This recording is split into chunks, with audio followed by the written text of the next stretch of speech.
Hello everyone. Today's topic is business cycle. So business சைக்கிள்ன்றது என்னென்னு understand பண்ணிக்கணும்னா birth சைக்கிளை பற்றி நம்ம தெரிஞ்சுக்கணும். நாம் இப்போ பிறக்கிறோம், இறக்குறோம். இதுக்கு நடுவில் பார்த்திங்கன்னா நிறைய அப் அண்ட் டவுன்ஸ் வந்திருக்கும். ஒரு சில விஷயங்கள் நம்ம ரொம்ப நல்லா பண்ணியிருப்போம், ஒரு சில விஷயங்களை நம்ம ரொம்ப மட்டமாக பண்ணியிருப்போம். திரும்பி நம்ம அதுலேருந்து ஓவர் கம் ஆகி திரும்பி நல்லா பண்ண ஆரம்பிச்சிருப்போம், திரும்பி கீழே வந்திருப்போம். ஸோ இதுதான் நம்மளோட லைஃப். அதாவது வாழ்க்கைனா மேடு பள்ளம் இருக்க செய்யுன்ற மாதிரி பிஸ்னஸ் சைக்கிள்னாலும் மேடு பள்ளம் இருக்கும். ஸோ ஒரு பிஸ்னஸ் ஸ்டார்ட் பண்ணுறாங்களா, ஃபஸ்ட்டு ஸ்டார்ட் பண்ணப்போ நல்லா கொஞ்சம் கொஞ்சமாக மேலே போக ஆரம்பிச்சிருக்கும். சூப்பராக சேல்ஸ் ஆகும், சூப்பராக எல்லாமே நடந்துகிட்ருக்கும், நல்ல ரீச் கிடைக்கும். ஆனால் டக்குன்னு பார்த்திங்கன்னா ஒரு சர்டைன் இயருக்கு அப்புறம் கீழே வந்துடும்.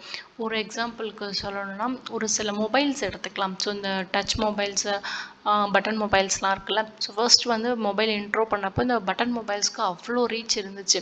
ஆனால் ஒரு சர்டைன் பீரியட்க்கு அப்புறம் எப்போ வந்து நம்மளோட ஸ்க்ரீன் மொபைல்ஸ் இந்த ஆண்ட்ராய்டு மொபைல்ஸ் வந்துச்சோ அப்படியே சட்டனாக வந்து பட்டன் மொபைல்ஸ் வாங்குறது கம்மியாச்சு. ஸோ அந்த ஒரு ஒரு 10 இயர்ஸ் தான் அந்த பட்டன் மொபைல்ஸ் வந்து நிறைய பேர் வந்து பர்ச்சேஸ் பண்ணிகிட்டு இருந்தாங்க.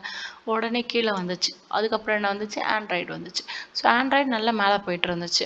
டக்குன்னு பார்த்தீங்கன்னா ஆப்பிள் ஃபோன் வந்துச்சு. உடனே ஆண்ட்ராய்டு யூஸ் பண்ணுறவங்க எல்லாமே இல்லை ஆப்பிள் தான் வந்து கெத்துன்னு சொல்லிட்டு உடனே டக்குன்னு ஆப்பிளுக்கு சேஞ்ச் ஆனாங்க. ஸோ அப்போ ஆண்ட்ராய்டு கொஞ்சம் இறங்குச்சு. அது ஒரு 5 இயர்ஸ்ன்னு வச்சுக்கலாம். அதுக்கப்புறம் ஆப்பிளுக்கு கூடுச்சு. அப்புறம் நெக்ஸ்ட் வேர்ஷன்ஸ் வர வர அதாவது அதுக்கு மாறிட்டே இருக்கும். ட்ரெண்ட்ஸ் வர வர ட்ரெண்டுக்கு மாறிட்டே போகும் இல்லையா. ஸோ அவ்வளோதான் பிஸ்னஸ் சைக்கிள்ன்றது. ஆரம்பித்து கொஞ்ச நாள் அதுக்கான டிமாண்டு இருக்க வரைக்கும் நல்லா போகும். அதுக்கப்புறம் கண்டிப்பாக நம்ம பிறந்து கொஞ்ச நாள் வாழ்ந்து இறக்குற மாதிரி அதுக்கான டிமாண்டும் கம்மியாக ஆரம்பிச்சிடும். ஆனால் ஒரு சில ப்ராடக்ட்ஸ்க்கான டிமாண்ட் எப்பயுமே இருக்கும். ஃபார் எக்ஸாம்பிள் சொன்னால் ரைஸுக்கான டிமாண்ட் எப்பயுமே இருந்துகிட்டு தான் இருக்கும். ஏன்னா பசிக்குது இல்லையா, சாப்பிட்டு தான் ஆகணும். ஸோ அதை மாதிரி இருக்கிறதுக்கு எல்லாமே ஒரு ஸ்டாண்டர்டான டிமாண்ட் மெயின்டைன் ஆகும். ஸோ அதோட லைஃப் சைக்கிள் வந்து அவ்வளோ சீக்கிரத்தில் சாகாது.